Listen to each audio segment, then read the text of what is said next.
ರಾಜ್ಯದಲ್ಲಿ ಇದೀಗ ಜಾತಿ ಜನಗಣತಿ ವಿಚಾರಕ್ಕೆ ಸಂಬಂಧಪಟ್ಟಂತೆ ಸಾಕಷ್ಟು ಚರ್ಚೆಗಳಾಗ್ತಾ ಇದೆ, ವಿರೋಧಗಳು ಕೂಡ ವ್ಯಕ್ತವಾಗ್ತಾ ಇದೆ.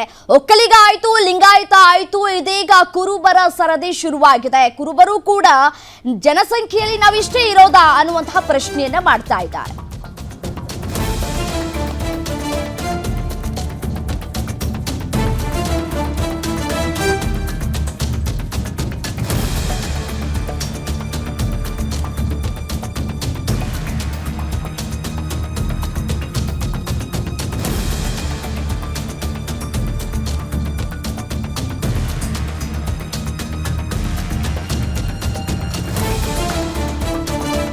ಇದು ಸಿದ್ದರಾಮಯ್ಯ ಮತ್ತು ಕುರುಬರಿಗೆ ಸಂಬಂಧಪಟ್ಟಂತಹ ಸ್ಫೋಟಕ ಸುದ್ದಿ. ಮುಖ್ಯಮಂತ್ರಿ ಸಿದ್ದರಾಮಯ್ಯಗೆ ಶಾಕ್ ಕೊಡ್ತಾರ ಕುರುಬರು.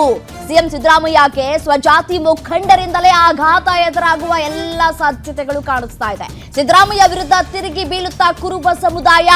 ಜಾತಿ ಗಣತಿ ವರದಿ ಸಂಘರ್ಷಕ್ಕೆ ಕುರುಬ ಸಮುದಾಯ ಎಂಟ್ರಿ ಕೊಡುವ ಎಲ್ಲ ಸಾಧ್ಯತೆ ಇದೆ. ಇವತ್ತು ದಿಢೀರ್ ಸಭೆಯನ್ನ ಕೂಡ ಕರೆದಿದ್ದಾರೆ ಕುರುಬ ಸಮುದಾಯದ ಮುಖಂಡರು. ಜಾತಿ ಗಣತಿ ವರದಿ ಸಂಬಂಧ ಚರ್ಚೆ ಮಾಡೋದಕ್ಕೆ ಕುರುಬರು ಸಭೆಯನ್ನ ಕರೆದಿದ್ದಾರೆ. ಸಿದ್ದು ಪರ ಬ್ಯಾಟಿಂಗ, ಸಿಎಂ ವಿರುದ್ಧವೇ ಆಕ್ರೋಶವನ್ನ ವ್ಯಕ್ತಪಡಿಸ್ತಾರಾ ಗೊತ್ತಿಲ್ಲ, ಕಾದ್ ನೋಡ್ಬೇಕಾಗಿದೆ. ಸಭೆಯನ್ನ ನಡೆಸ್ತಾರೆ. 45 ಲಕ್ಷ ಇದ್ದಾರೆ ಅನ್ನೋದು ಗೊತ್ತಾಗ್ತಾ ಇದೆ ಕುರುಬ ಸಮುದಾಯದಲ್ಲಿ. ಇಷ್ಟೇನಾ, ಬರೀ 45 ಲಕ್ಷ ಅಷ್ಟೇ ಇದೀವ ನಾವು ಕುರುಬರು ಅಂತ ಹೇಳಿ ಕುರುಬ ಸಮಾಜದವರು ಪ್ರಶ್ನೆ ಮಾಡ್ತಾ ಇದ್ದಾರೆ. ಇದೀಗ ಸಿಎಂ ಸಿದ್ದರಾಮಯ್ಯನವರಿಗೆ ಇದೊಂದು ಮತ್ತೊಂದು ಕಂಟಕ ಆಗುವಂತಹ ಎಲ್ಲ ಸಾಧ್ಯತೆಗಳು ಕೂಡ ಇರುವಂಥದ್ದು.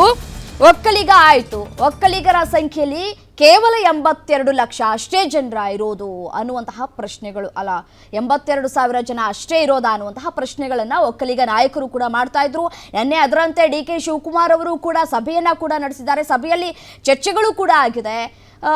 ಇನ್ನು ಮುಂದಿನ ಶುಕ್ರವಾರ ಏನು ಸಭೆ ಇದೆಯೋ ಆ ಸಂದರ್ಭದಲ್ಲಿ ಮಾತನಾಡ್ತೀನಿ ಅನ್ನುವಂತಹ ಮಾತುಗಳಲ್ಲಿ ಆಡಿದ್ದಾರೆ. ಈಗಾಗಲೇ ಲಿಂಗಾಯತ ನಾಯಕರು ಕೂಡ ಇದಕ್ಕೆ ಆಕ್ರೋಶವನ್ನು ಕೂಡ ವ್ಯಕ್ತಪಡಿಸ್ತಾ ಇದ್ದಾರೆ. ಇದರ ಜೊತೆಗೆ ಕುರುಬ ಸಮುದಾಯ ಕೂಡ ತಮ್ಮ ನಿಲುವು ಏನು ಅನ್ನೋದನ್ನ ಇವತ್ತು ಡಿಸೈಡ್ ಮಾಡುತ್ತೆ. ಸಿಎಂ ಸಿದ್ದರಾಮಯ್ಯನವರ ಪರ ಇರಬೇಕಾ ಅಥವಾ ಯಾವ ರೀತಿಯಾದಂತಹ ಹೋರಾಟವನ್ನ ಮಾಡಬೇಕು ಮುಂದಿನ ದಿನಗಳಲ್ಲಿ, ಅವರು ಬರೀ ಕೇವಲ 45 ಲಕ್ಷ ಜನ ಮಾತ್ರ ಇರೋದು ಅನ್ನೋದನ್ನ ಈ ಜಾತಿ ಗಣತಿ ವರದಿಯಲ್ಲಿ ಸಂಖ್ಯೆಯನ್ನ ಕೂಡ ತೋರಿಸಲಾಗಿದೆ.